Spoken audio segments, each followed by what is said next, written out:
More than 50,000 people have been displaced by floods and across 23 of the 25 local government councils of Niger State. 50 lives were lost and more than 8,000 farmlands and houses were submerged. Chenemi Bamaiyi examines the potential impact on food production in the coming year. Nigeria experiences flooding annually, especially in its coastal areas. But this year's flood has been dubbed the worst in more than a decade.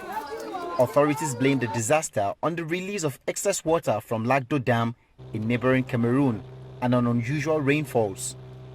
I have been covering the devastating effect of this flood that has done damage across 33 of Nigeria's states, particularly in Niger, the biggest state in Nigeria, which occupies a total landmass of 76,000 square kilometers.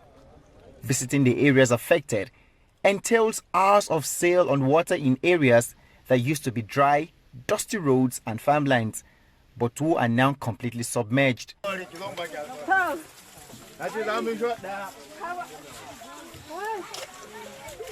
It's not easy. Okay.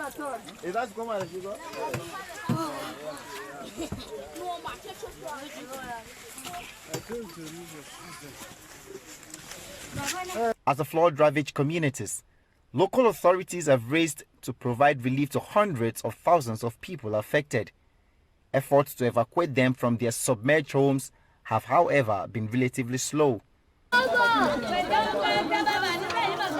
A visit to these communities reveals a huge humanitarian crisis in need of urgent attention, especially food, clean water and temporary accommodation, as everything the people had has literally been destroyed by the flood. Here in Bara village, a riverine community in Lavun local government council, a boat capsized with 47 persons on board. 6 persons died, and after days of search and rescue operations, 4 more bodies were discovered, totaling 10. This man lost 2 sons in that mishap. When they gave me that story, I saw much painful, because anything concerned it is a painful issue. And those 2 boys, I too much expect them to become something in future. Today's not the first one. After finishing the Sunday school, I found admission for the boy to Zungero College of Zungero Polytechnic. He graduated 2017-18. I'm married with wife now, and the wife, she has pregnant myself 6 months. The silence is palpable here in Bara village. The people are grieving over the loss of their loved ones. They say some of them have never seen a life jacket. Neither do they know what it looks like, which would have saved them during the boat mishap. The death toll in Nigeria rose to over 600. The Niger State Emergency Management Agency reports that from Niger State, 50 persons have died, 86 communities have been completely displaced, and over 50,000 persons affected. Mokwa Local Government Council is the worst hit after the gates of the Kainji and Jeba dams were opened for water to flow downstream, leading to the destruction of 886 farmlands and houses.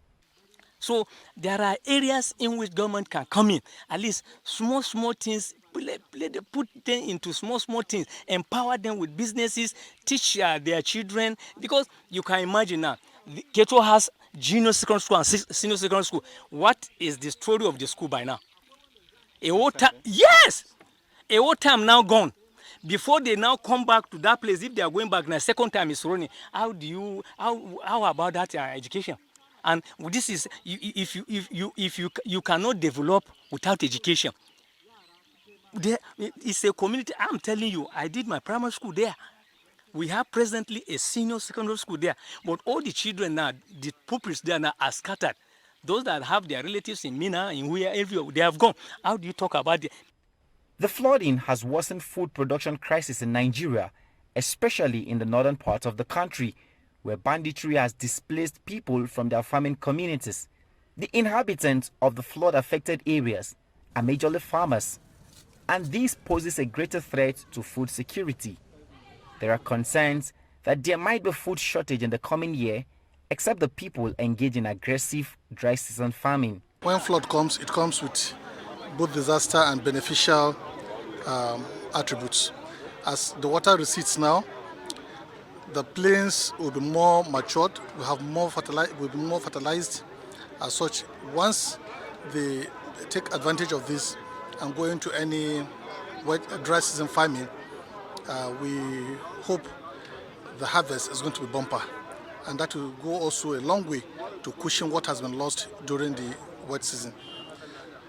And ordinarily speaking, we have also been trying to sensitize our farmers to think of shifting away from mono farming activity, meaning only farming during the wet season. They should also farm during the dry season, just like our sister states do. More often you find that even what you get during the dry season farming, you get more than when it is done during the rain-fed farming. It's all about finances. It is a highly capital incentive initiative, because in addition to finding ways of using the dams, we are also trying to make region justify the need for dredging the rivers. Once the rivers are dredged, the river's capacity to contain water is enhanced. And once that is enhanced, the level of water so contained will make it difficult to overflow out. And unfortunately, in 1982, the estimate for dredging River Niger up to River Benue submitted by foreign contractors was about $2 billion. So you can see the quantum of funding.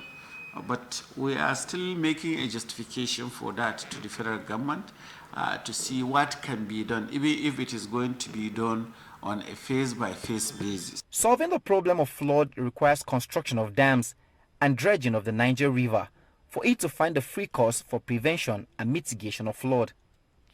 Chenemi Bamaiyi, TVC News.